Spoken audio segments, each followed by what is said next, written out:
This edition of Mac Voices is brought to you by Squarespace. Everything you need to create an exceptional website. For a free trial and 10% off your first purchase on new accounts, go to squarespace.com/MacVoices and use the discount code MacVoices5.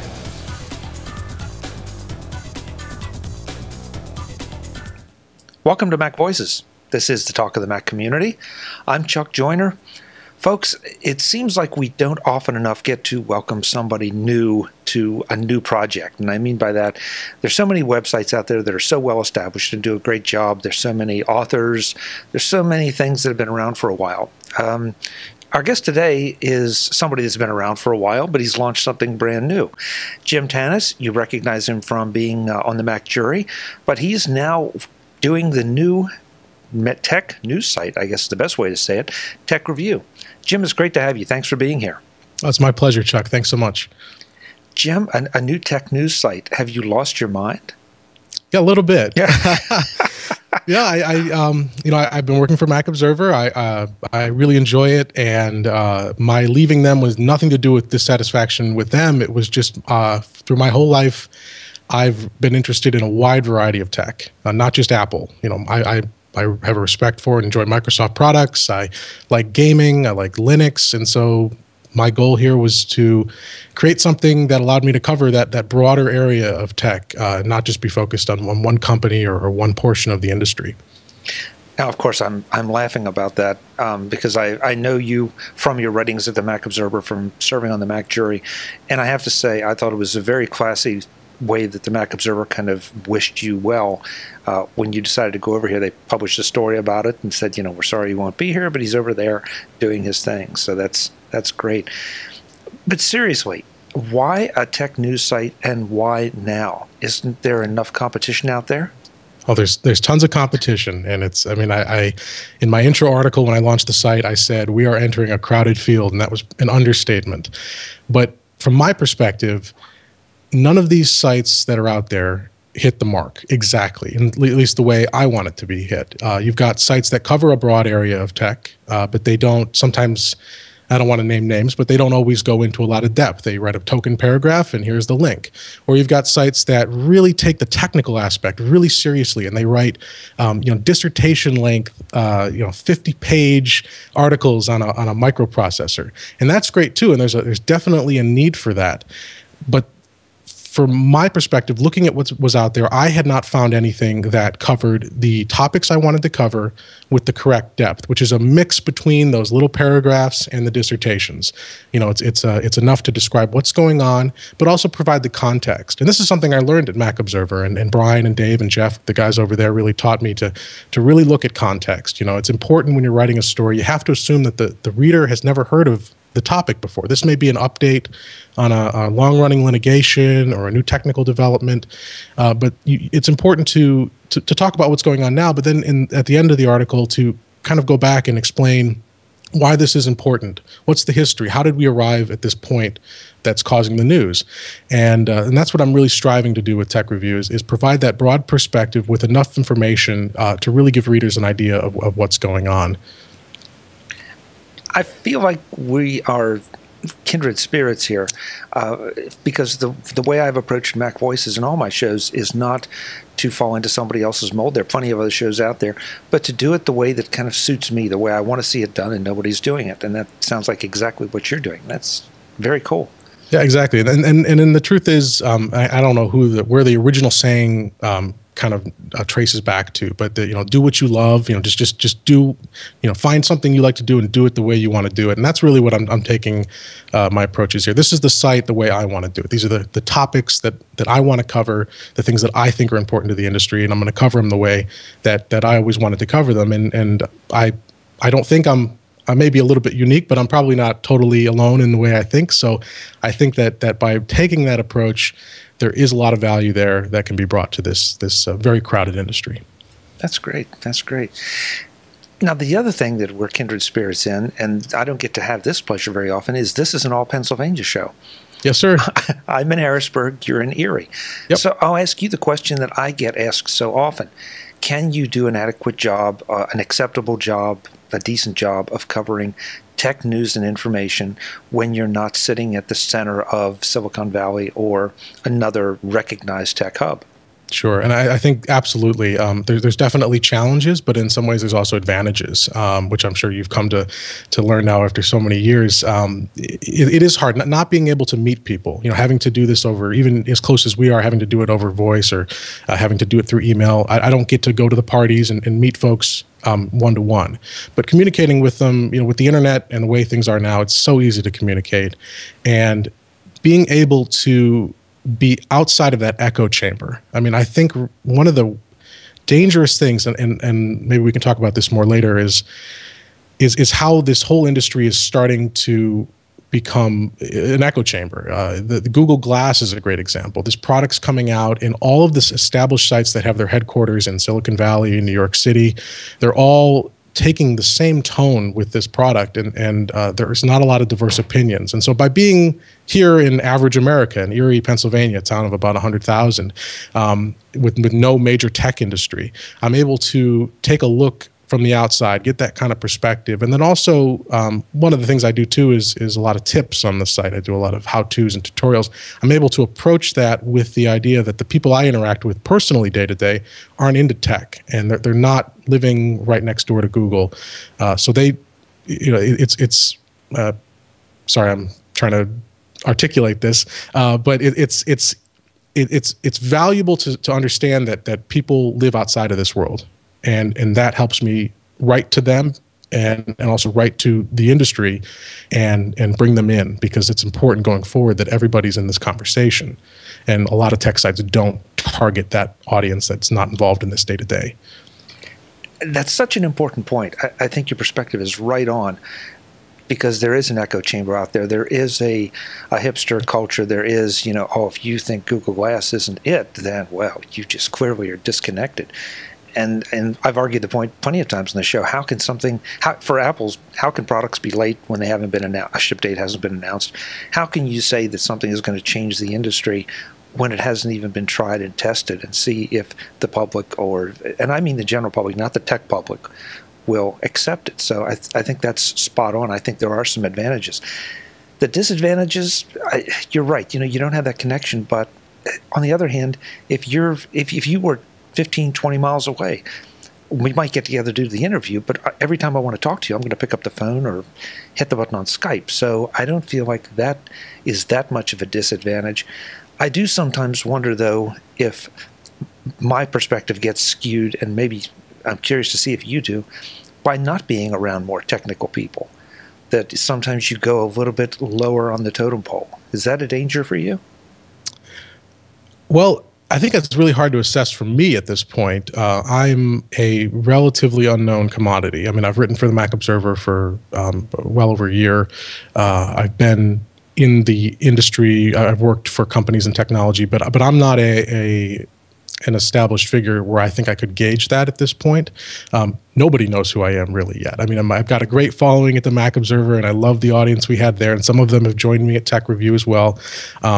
But I think it's possible. It's definitely possible that assuming I was an established presence on the internet, that folks like you and I would be relegated to a different tier because we're not right in the thick of it.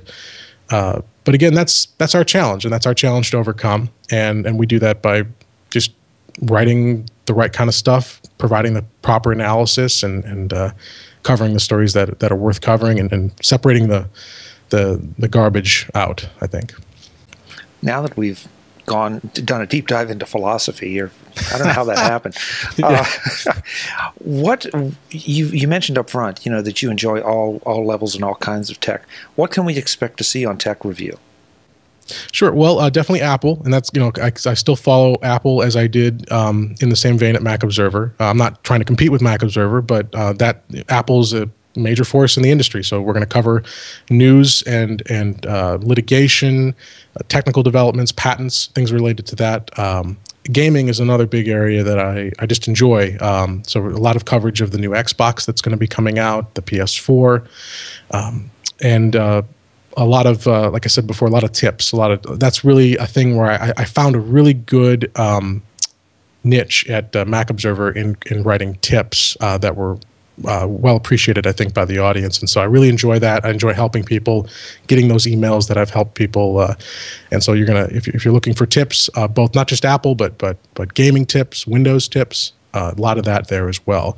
But what it really comes down to is I'm going to only present the most important stories of the day. And I've just started. I'm only a couple weeks into it, so I'm working to develop this formula. But the goal is that if you come to TekRevue at the end of the day, you're going to get every important story, not every minor update to a cell phone or every minor lawsuit that's going on. But if you come to the TekRevue site, you're going to see the stories that you need to know about to stay informed in the entirety of the industry, what's going on with Apple, Microsoft, Google, and so on.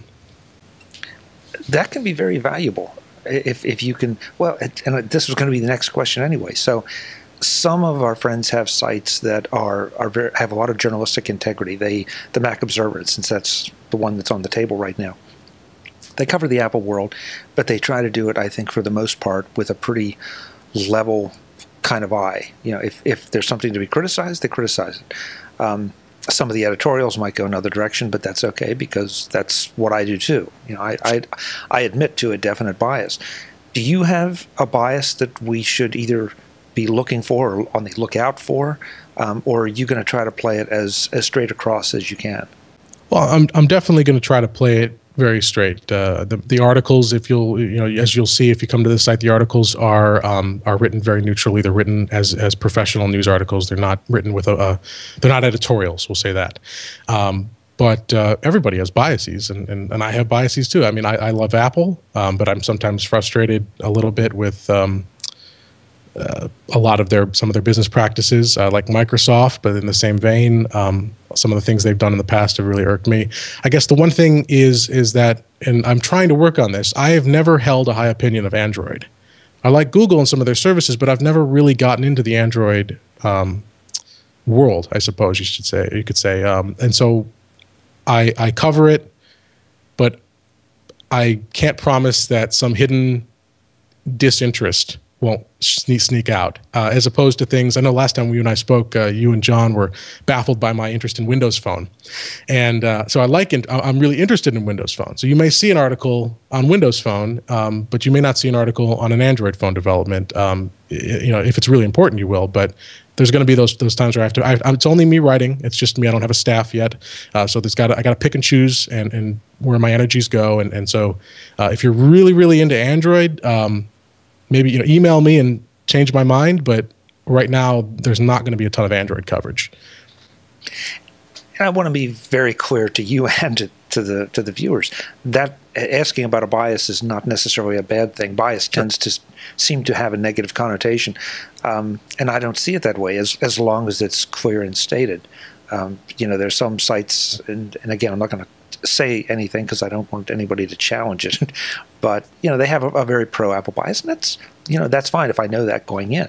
So it's interesting that you're going to try to do that, but yet the Android just hasn't caught your interest. So this really is going to be have your stamp on it. I like that. Thank you. I like that. Gaming, is it just because you're interested in gaming? I mean, that's part of it. I mean, I've always, I got a Nintendo when I was very, very young, the original Nintendo system, and I've owned consoles and PCs and gamed throughout my years growing up. But also, I think it's very important. A lot of the technical developments that we've seen have come from that industry in terms of graphic design, rendering engines, a lot of the raw GPU power. NVIDIA's got their Tesla cards, which are being used to power parallel processing and supercomputers. And that all kind of rose out of that focus on gaming. And so I think it's not only an art, it's not only entertainment, but it's a really useful way to spur innovation that affects the entire industry. So obviously, TekRevue is a website. how about any of the ancillary things? Just what we're doing, any kind of podcasts, any kind of newsletters, email communications, that kind of thing in the works or in the thought process for down the road? Yeah, right now it's just the site, but the plan is to launch a podcast once we've determined exactly what our average, what kind of audience we're expecting, and what the demographics are going to be of that audience. And if that all lines up, the hope within about 6 months is to launch a podcast to go along with the site, as well as bring on a few extra writers and expand the viewpoints that are presented at the site. And now, a message from Squarespace. Everything you need to create an exceptional website. Did you know that last quarter, Apple sold 37.4 million iPhones and 19.5 million iPads? And the quarter before that, 47.8 million iPhones and 22.9 million iPads? In fact, since the iPhone launched, Apple has sold well over 1 billion iOS devices. That's a lot of mobile screens. And if you build your site on Squarespace, it will look good on every single one of them. That's because Squarespace knows how important mobile devices are in today's world and automatically optimizes your site, even graphics, for mobile so that your site and your message are seen in the best possible fashion. But that doesn't change the site that desktop and laptop users see. No matter what device someone uses to access your Squarespace site, they will have a terrific experience, automatically, just because you decided to use Squarespace to build your website. And that's only one of the benefits of going to squarespace.com/MacVoices and using the offer code MacVoices5 to get 10% off your first purchase. Another is their library of ready-to-go customizable templates. And another is the ability to add a photo gallery to your site. The list goes on and on. So why wait? Sign up at squarespace.com/MacVoices to try their service free for 14 days. Then use the offer code MacVoices5 to save 10% on your first purchase. And in case you were wondering, your mobile site looks good on Android devices too. And Windows Phone as well, if they ever stop that wedding brawl. Squarespace, everything you need to create an exceptional website. Thanks for sponsoring this edition of MacVoices. Jim, asking that question, I'm going to spin it just a little bit. Do you feel pressure to participate in those areas, podcast, newsletters, an iOS app, for example, anything? Because it seems like now some folks would say just having a website isn't quite enough, that you have to really put an entryway in all these other areas to the website or to your content. Yeah, I think there's some truth to that, honestly. And there is a notion that if the site is to reach a certain level, a level that's on par with the Mac Observer, for example, that launching a podcast, launching newsletters, launching an iOS app, those are probably going to be necessary things in order to reach that kind of audience. But for now, my goal is to create great content, and I am fully aware and happy to receive the traffic that I get now and to grow at the pace that is now, because that's really, with it being just myself establishing a presence, that my only goal is just good content and interaction with those who do come to the site. And like I said, if it gets to the point where we're growing and we hit a barrier because we don't have a presence on iOS, we don't have a podcast, then we can look at those. But that's not a consideration at this point. It's a question I think anybody that's in the content business right now has to be examining, because all of those areas do take effort. They detract from just what you're focusing on, and that is creating and delivering the good content. Mm-hmm. And it's a challenge. You want to do the right things, whatever the right things are, because you want to reach a wider audience. But it's a catch-22, because if I drill more wells, I can't pump from the one that's making me the most money, or giving me the most oil. So, and up in your area, that I guess it's natural gas, probably. Yeah, fracking up here. Yeah, up there. No, it's an interesting time to start it. I really salute you for taking the run at it, and especially to do it your way, the way you want to. Thank you. So, I guess I have to get you back on the Mac jury, because I want to hear more. And that's the other thing here, and the reason I was excited about having you on, having had some discussions with you, having read a lot of your stuff on TMO, I feel like I know the kind of quality and the kind of approach you will take, and that's a great pedigree to have. And it's the trick is letting other people know that you're coming from that perspective, you're coming from that level, trying to really call the shots evenly instead of waving an Apple banner like sometimes I do, sometimes I don't. It's a interesting balancing act. It is definitely, and that's at TMO. We keep going back to TMO, but that's where I was born as an internet writer. I have great respect for those guys, and they do a fantastic job. They are. It's called the Mac Observer, and you're called the Mac Jury and MacVoices. So it's definitely coming to you up front saying this is about Apple. But I was trained by those guys to always call Apple out when necessary, take the level-headed approach, and that served me very well, and it served them very well, and that's definitely what I'm trying to bring over here. There's just if you just want to bask in Apple and bash everybody who hates Apple, then there are tons of sites you can do that, and they do a great job of making Apple seem great and everything's just wonderful. But it's a wide industry, and Apple's a part of it, is a big part of it, but they're just one part, and looking at the whole thing objectively is not only just valuable, but it's really interesting, and that's really what my goal is. Yeah, I love, really, in this discussion, I love comparing what we do, because I don't think we wave the Apple banner here a lot. I think we tend to look at the world through Apple, Mac, iOS kind of eyes, because that's what I use. Just like you were saying, you haven't gotten to the Android platform. Neither have I. I've looked at it. I've played with it. I'm quite happy, looking at the world, pardon me, through Mac and iOS eyes, just because it makes sense to me. So, but you're trying to take a broader view, and I think that's really intriguing. Hence the name TekRevue, not Apple Review or Android Review or whatever. Exactly, yeah. So, again, at the risk of repeating a question, gadgets, you said tips, obviously, but gadgets, or are you going to stay mainly with the large OS and mobile platform, desktop and mobile platforms? We're definitely going to cover gadgets. There's a section that lists our articles that cover gadgets, but they're going to be covered in the same light that our other topics are. That only the ones that are truly innovative and truly important are going to get a mention.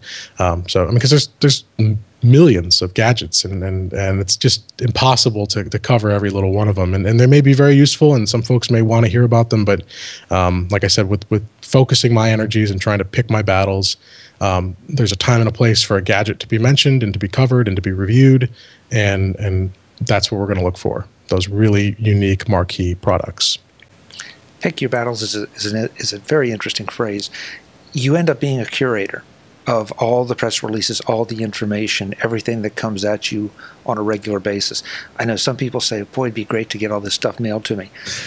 No, it's, because you end up spending a lot of time trying to figure out who and what you talk to and pay attention to. And sometimes you pick up something that you shouldn't have, and sometimes you miss something you should have.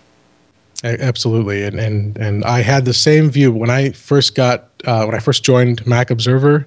I was so excited that I'd be talking to the press and I'd be getting pre-release press releases in my inbox.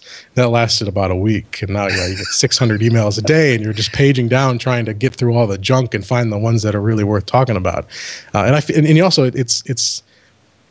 At Mac Observer, I felt this a little bit, but here at TekRevue, I also feel it even more because I'm in charge. I feel sometimes bad because every press release that you get is hours, days, years of somebody's life who's building a product, building a service, and they're sending this out to you, begging you to acknowledge it, to cover it. It's not every single one. I mean, there are some folks out there who abuse the system and put out junk applications trying to get in-app purchases and all that garbage. But most of them are this is somebody's livelihood in an email, and you and your colleagues and every other tech site is looking through your inbox, and you're basically the judge, jury, and executioner for this product. If tech sites don't cover certain things, they just never gain traction. And so I feel bad. I feel terrible sometimes just going through and, oh man, I know you put a lot of effort into that, but it's just not innovative, and it's a harsh reality. And I'm just not as cold, I don't think, and I don't know if I ever want to become cold enough to just be able to do that without any emotion. To your credit. I guess so. To your credit. You're going to take a lot more hits personally, but yeah, to your credit. That's an excellent way to look at it. And I know somebody's sitting there watching us or listening to us and saying, boy, gee, isn't it tough to be them? That's not the point of this discussion. The point is that I think it's important in a world that is, we're being inundated with information all the time. It's important that you know kind of what filters we use, that Jim's going to use for his site, that I use for MacVoices, so you have some idea of where we're approaching this problem and that issue of the information flood from. Yeah, absolutely. I mean, again, I didn't mean to imply at all that I've got a tough life. This is a fantastic job, and exactly, you put it perfectly. Just letting folks know how we approach this, how the sausage is made, so to speak. Because this is, I mean, I'm not a trained journalist. I went to school for history and political science. I went to law school, but didn't really like that. So I kind of meandered through life till I found this, and I've really found a home, and I really just love it. It's a great job. Couldn't imagine a better fit for me, and that's what I want folks to understand. That I feel lucky and very just very, very lucky to have this. The expression on your face, the look in your eye, it shows. Good, I'm glad. And that's, if there's no other reason to go and visit TekRevue, that's one, because it's being built by someone who cares a lot about, and that automatically ensures a level of excellence, I think. Thank you. Jim, and again, I've got you on the chair, and I've got the rubber hose out in the bright light. I'm curious about one thing, though, in your approach to reviewing products and services and all. I know there are a couple people that we both know that have been criticized for the fact that they only ever write positive reviews, and I'm one of those too. I've fallen into that category. I don't want to waste somebody's time telling them about something bad unless it's dangerous, in that it can destroy data or hardware or expose your identity or something like that. How are you, now that it's you that's getting to make these calls, how are you approaching those kinds of issues if you get your 500th iPad case today that is just really junk? Well, I think that I agree that there's not a ton of value in reviewing a lot of mediocre products. If something is very bad, and it's not only very bad, but it's very popular, very well known, I should say. So if there's a product that comes out and it's in the news, or it's being heavily marketed by the company who made it, I think then there's, at least from the way I want to approach it, there's definitely a reason to review it. Because if it's out there and people are seeing commercials, they're seeing web ads, it's important to have a fair review, because there's so many fake reviews out there too. That's a challenge where you're fighting these companies write fake reviews, and it's good to have an honest review. But in general, you're right. It's more fun to write about things you like, and it's more valuable because you're really showcasing the premier products or services. But for me, I think one of the things I was challenged on at Mac Observer was rating products, and like a lot of sites, Mac Observer uses a 5-star system, or a five power button system, and I decided not to go that way. My reviews are long form, in depth, and no stars. It's just you have to read it, because a lot of products are what separates a 4 from a 4.5, or a 3 from a 3.5, or whatever. It's hard to really define that, especially when we're talking about a lot of different products. So I decided to just write the experience, highlight the positives, showcase what could go wrong, and let the reader decide if this product or service fits their needs. And in that way, you can kind of get around some of these debates about whether it's mediocre or whether it's bad, whether you should write about it or not, because you're not giving just a simplified star rating. You're giving an experience. You're giving a detailed look at everything. That's a fascinating choice, not to give a number, star, power button, mouse, whatever rating, but just to write the review. I'm not sure there's anybody else out there doing that. A couple sites do. I know one of the sites I really respect is AnonTech, written by Anon Shimpi, and he's been doing it since he was 14. I mean, he started on GeoCities. So just a great guy who knows what he's doing, and I can't claim that I came up with this idea. I really, after reading him for so many years, understood the value in not bothering with a star system, just talking about the product. And it is unique. It's not, I think it's not unique, I'm sorry, it's just not common, but it's definitely not entirely novel to me or to this genre of sites. That's interesting. It's going to help definitely put a different stamp on TekRevue, and a good one. It means if people want to know your opinion, it's going to be something obviously you've had to put the time in. They're going to have to put a little bit of time in to get the information back. Yeah, and that's the challenge is will this some people like to just scroll to the bottom of the page and see how many stars it got, and that's something I'm going to have to look at how that affects my readership of reviews. Are people willing to read the whole thing, or are they going to just say, "Oh, I don't want to read this," and I'll just take your word for it? So, okay, I lied. I'm going to throw in one last thing, and it's your fault because you just brought it up. Sure. And that is feedback from your readership. How are you going to approach that? Again, we're way beyond the concept of a push world where I just put it up and that's it. There's now a definite need and expectation of interaction. How do you plan to address that? Twitter, Facebook, comments, all of the above? Yeah, pretty much all of the above. We've got. We decided to go with Discuss, or I'm not actually sure how they pronounce it. I've heard it pronounced both ways, but it's the commenting system, DISQUS, and they have an excellent commenting system that allows me to be notified when folks want to respond, and so I'm able to engage readers through that system. We've got a Twitter account. It's just TekRevue. We've got a Facebook page, Google Plus page. Email links are on the site. If you want to find us, just click the About button at the bottom, and you've got my email. You've got the site's email. There's a PR email. I'm open. Any way you want to contact me, I want to hear about it. And I'm at this point, when it's just me, I've been able to keep up with the inquiries, and I hope to continue to do that. And when we get to the point where I'm not, then we'll expand and bring on people who can help me with that, because that's crucial in this new environment of websites and this new environment of online communication.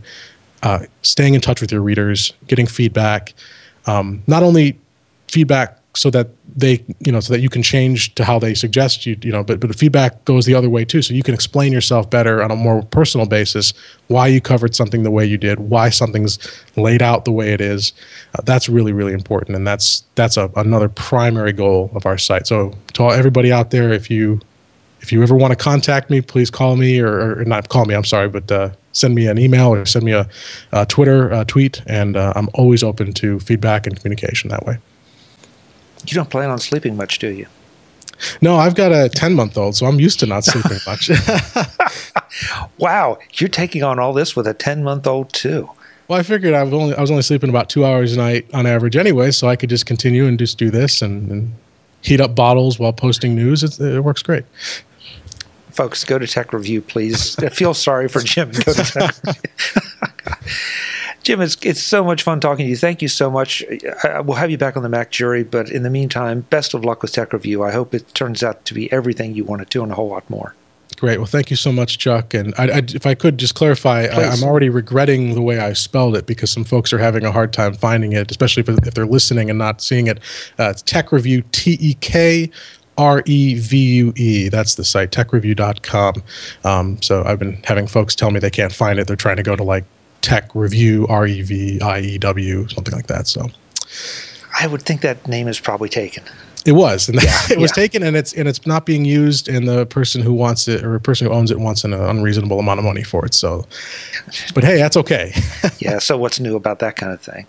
Yes. Yeah. Well, I'm so glad you said that, because now I've been looking at it for a few days, so now it's burned into my brain. But you're right. Great. So I'll have links in the show notes, of course, to Jim's site and to everything we've talked about. And please go check it out. Another great news site from someone with a lot of credibility in the tech community. Jim, we'll talk to you again soon. Great. Thanks, Chuck.